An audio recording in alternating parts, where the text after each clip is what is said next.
ज्या चर्चेमुळे संपूर्ण महाराष्ट्र जे आहे हादरलेला होता। सगळीकडे चर्चा होती की महाराष्ट्र सरकारमध्ये मंत्री असलेले धर्मराव बाबा यात्राम यांची कन्या आता शरद पवार गटामध्ये जाणार। या चर्चेला आज पूर्णविराम मिळालेला आहे।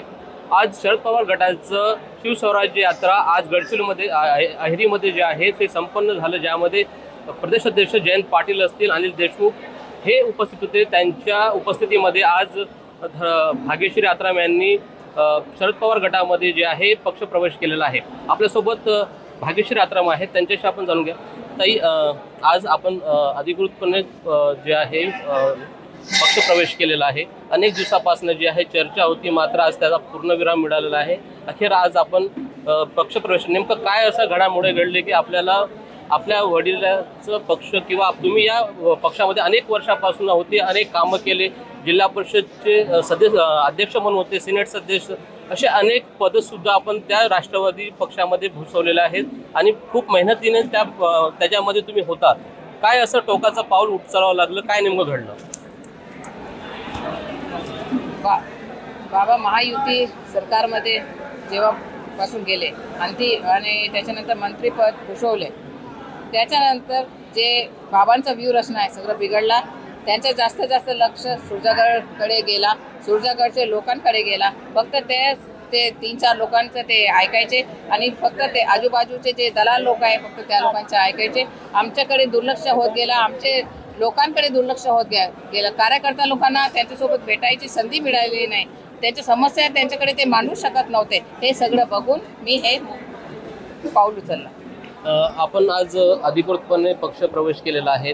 समोरची रणनीती नेमकी कशी असणार आहे? कारण की आज जयंत पाटील यांनी अधिकृत उमेदवारी घोषणा केली, त्यासाठी वेळ लागला असं त्यांना बोललेलं आहे। तर तरी सुद्धा त्यांनी आपल्याला प्रचारासाठी लागा किंवा या भागामध्ये आपली मेहनत जी आहे ती करायला सांगितलेलं आहे। काय एकंदरीत सांगा? जयंत पाटील साहेबांनी जे सांगितलं, कारण त्यांचे जे महाविकास आघाडीची मीटिंग होईल त्याच्यामध्ये काय त्यांची समीकरण होईल, काय ते टक्केवारी कसं ते सीट वाटप होईल, मी त्याच्याबद्दल काही सांगू शकत नाही। पण मी आधीपासून काम करत होती, समोर पण मी काम करत राहणार।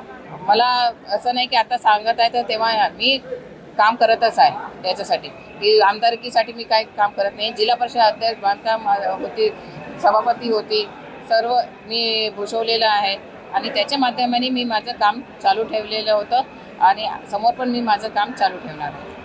आपण आज पक्ष प्रवेश केलात, त्या दरम्यान आपण भावूक झालेलं सुद्धा दिसलं। खूप कठीण आहे हा प्रसंग की एक वडिलांच्या विरोधात जाऊन आपण दुसऱ्या पक्षामध्ये प्रवेश करणं आणि त्याच विधानसभामध्ये आपल्याला आता पुढे जाऊन उमेदवारी मिळणार आणि त्यानंतर तुम्ही त्या उमेदवारीनंतर प्रचारसुद्धा करणार आहेत।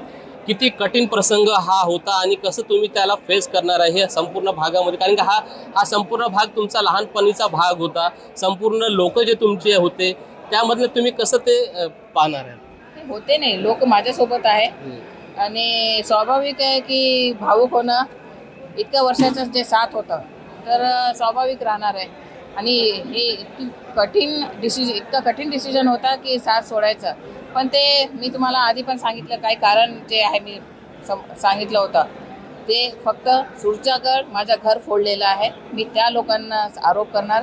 सुरजागडचे दलाल लोकांना मी आरोप करणार आहे आणि त्या लोकांना वॉर्निंग करणार आहे की तुम्ही माझं घर फोडलेलं आहे आणि माझ्याकडून हे चेतावणी एक्सेप्ट करून घ्या।